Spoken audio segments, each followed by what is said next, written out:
Ako si Tonton Alarcon, ang drums, and we're Bigotilyo. Napatunganga nang bigla kitang makita pagkalipas ng mahabang panahon. Malamang sa malamang, hindi ka taga-admiral kung hindi mo kilala ang player na to.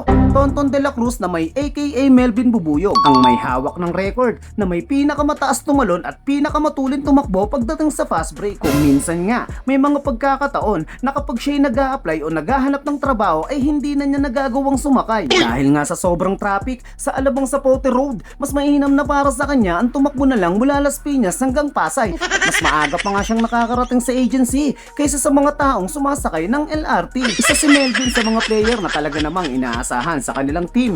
Ikaw ba naman, walang katapat pag-usapang pabilisan o patulinan sa takbuhan. Kahit pa nga crucial, pitikin man ang oras sa 2 minuto ay kaya niya pa ring iwanan.